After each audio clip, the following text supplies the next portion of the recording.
बहुत समय पहले एक छोटे से राज्य में एक न्यायप्रिय राजा शासन करता था। उसका नाम राजा देवेंद्र था। राजा का दिल बहुत बड़ा था और उसका सबसे प्रिय उद्देश्य था हर किसी को न्याय दिलाना। वह हमेशा अपनी प्रजा के बीच रहता था और उनकी समस्याओं को सुलझाने की कोशिश करता था। उसके राज्य में हर व्यक्ति को समान अधिकार मिला था और कोई भी व्यक्ति अपनी समस्या के लिए दरबार में आ सकता था। एक दिन एक गरीब महिला अपने छोटे से परिवार के साथ राजा के दरबार में आई। उसकी आंखों में चिंता और दुख था। वह बहुत घबराई हुई लग रही थी। महाराज, मेरे पास अब खाने के लिए कुछ नहीं बचा। हमारे खेत पर एक जमींदार ने जबरन कब्जा कर लिया है।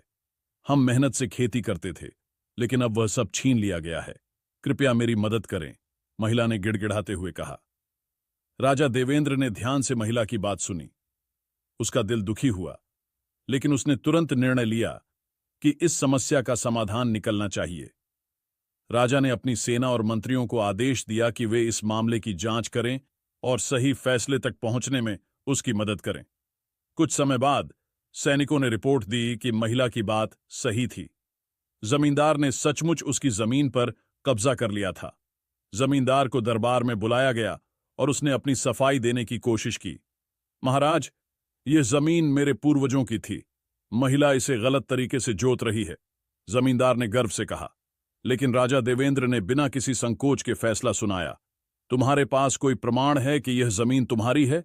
सत्य सामने आ चुका है। महिला की भूमि वापस की जाएगी और तुम उसे उसकी पूरी फसल का मुआवजा दोगे।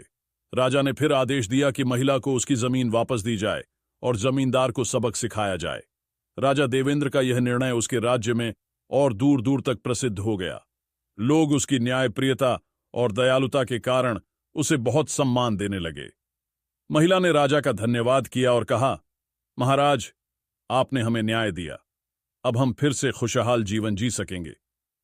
राजा ने मुस्कुराते हुए कहा, सच्चे राजा वही होते हैं जो अपनी प्रजा की भलाई के लिए हमेशा खड़े रहते हैं। और इस तरह राजा देवेंद्र ने यह साबित कर दिया कि न्याय और सत्य की हमेशा विजय होती है। उसका राज्य शांति और समृद्धि से भरपूर हो गया, क्योंकि वहां हर किसी को न्याय मिला और किसी के साथ अन्याय नहीं हुआ।